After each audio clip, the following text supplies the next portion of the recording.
پھر ایک اور بہت خوبصورت دعا ہے. ابن عمر کہتے ہیں ایسا کم ہی ہوتا کہ رسول اللہ صلی اللہ علیہ وسلم کسی مجلس سے اپنے صحابہ کے لیے یہ دعا کیے بغیر اٹھے ہوں: اللہم اقسم لنا من خشیتک ما تحول به بیننا وبین معاصیک ومن طاعتک ما تبلغنا به جنتک ومن الیقین ما تہون به علینا مصیبات الدنیا، یا دوسرے ورژن میں مصائب الدنیا، ومتعنا باسماعنا وابصارنا وقوتنا ما احییتنا واجعلہ الوارث منا واجعل ثأرنا علی من ظلمنا وانصرنا علی من عادانا ولا تجعل مصیبتنا فی دیننا ولا تجعل الدنیا اکبر ہمنا ولا مبلغ علمنا ولا تسلط علینا من لا یرحمنا. اے اللہ ہم میں اپنا خوف اتنا تقسیم کر دے کہ وہ ہمارے اور ہمارے گناہوں کے درمیان حائل ہو جائے. اور یہاں خشیت کی بات کی گئی ہے جو علم سے آتی ہے، جو خوف علم کی وجہ سے پیدا ہوتا ہے، کہ اللہ ہمیں ایسا علم عطا کر اور اس علم کے ساتھ ایسا اپنا ڈر دے کہ ہم گناہوں سے بچ جائیں، کیونکہ گناہ مصیبتیں لاتے ہیں. اور اپنی فرما برداری اتنی تقسیم کر دے کہ وہ ہمیں تیری جنت تک پہنچا دے، کیونکہ اطاعت کے کام ہی انسان کو جنت تک لے جاتے ہیں. اور اتنا یقین عطا کر دے کہ ہم پر دنیا کی مصیبتیں آسان ہو جائیں، یعنی اتنا زیادہ ایمان کا آخری درجہ نا یقین، یعنی ایمان کی مضبوطی عطا کر دے کہ جس کی وجہ سے ہمیں دنیا کے غموں کی پرواہ نہ رہے.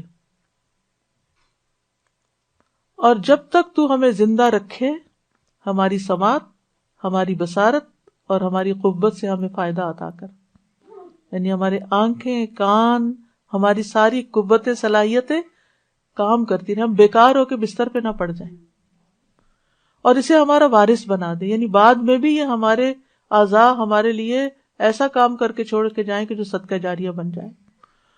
اور ہمارا انتقام اسی تک محدود کر دے جو ہم پر ظلم کرے، یعنی ہم کسی پر زیادتی نہ کریں.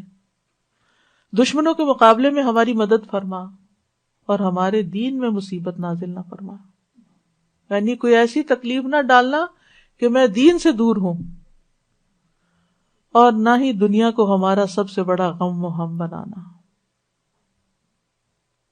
اور نہ ہی ہمارے علم کی انتہا کہ ہم صرف دنیا کا ہی علم جانتے ہوں اور دین کا ہمیں نہ پتا ہو. اور ہم پر ایسے شخص کو مسلط نہ کرنا جو ہم پر رحم نہ کرے. کتنی خوبصورت دعا ہے، کیونکہ آپ دیکھیں کہ جب اللہ کی خشیت مانگتے ہیں تو خشیت ہمیں گناہوں سے روک دیتی، اطاعت مانگتے ہیں تو اطاعت جنت تک لے جاتی ہے، یعنی اللہ کی فرمانبرداری سے ہی اللہ کے پاس جا سکتے ہیں نا جنت میں. یقین مانگتے ہیں جو ایمان کا اعلیٰ ترین درجہ ہے، تو ابن مسعود کہتے ہیں یقین مکمل ایمان ہے. دنیا مصائب کا گھر ہے، انسان میں جتنا ایمان کبھی ہوگا اس میں شک نہیں ہوگا، اس کے لیے مصیبتیں برداشت کرنا آسان ہوگا. اور ایمان کا آخری چھٹا رکن قضاء و قدر پر ایمان لانا ہے، یعنی جو تو فیصلے ہمارے بارے میں کرے ہمیں اس پر راضی کر دے، اور ہم اپنی صلاحیتوں کو آخری سانس تک صرف تیری رضا میں استعمال کریں، اور مرنے کے بعد بھی ان سے ہمیں فائدہ پہنچتا رہے. اور مظلوم سے تو خود بدلہ لے لے، کیونکہ مظلوم کی بد دعا قبول ہوتی ہے، یعنی جس نے ہم پہ ظلم کیا تو خود اس سے بدلہ لے.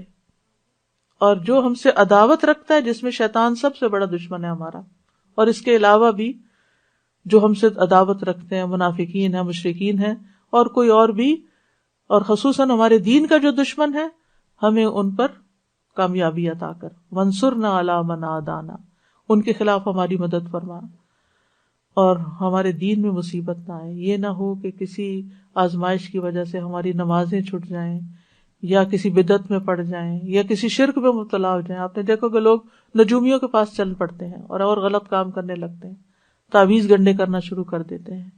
تو اللہ تعالیٰ ہمیں کسی دین کے معاملے میں کسی آزمائش میں مبتلا نہ کرنا، یا یہ کہ دین کا وہ کام جو ہم کر رہے ہیں کسی ایسی آزمائش میں نہ ڈالنا کہ ہم نیکی اور خیر اور بھلائی کے کاموں میں پیچھے رہ جائیں. اور ہم دنیا کو ہمارے علم کا منبع نہ بنا دینا، یعنی ہم دین کا رستہ چھوڑ کے صرف دنیا کے نہ ہو کے رہ جائیں، اور کسی کو ہمارے اوپر کسی ایسے حکمران کو مسلط نہ کرنا کہ جو ہم پر رحم نہ کرے. اور صرف حکمران ہی نہیں، کسی بھی معاملے میں، مثلاً آپ کسی ظالم ڈاکٹر کے حوالے نہ ہمیں کرنا کہ وہ ہم پہ رحم نہ کرے اور ہمارا غلط علاج کرے، یا کسی ظالم استاد کے حوالے نہ کرنا کہ وہ سکھانے سے زیادہ ہم پر سختی کرے. تو زندگی کے ہر معاملے میں آسانی کے لیے یہ بہترین دعا ہے اور اسے اپنی دعاؤں کا معمول بنانا چاہیے. وآخر دعوانا ان الحمد للہ رب العالمین. سبحانک اللہم وبحمدک، اشہد ان لا الہ الا انت، استغفرک واتوب الیک. السلام علیکم ورحمۃ اللہ وبرکاتہ.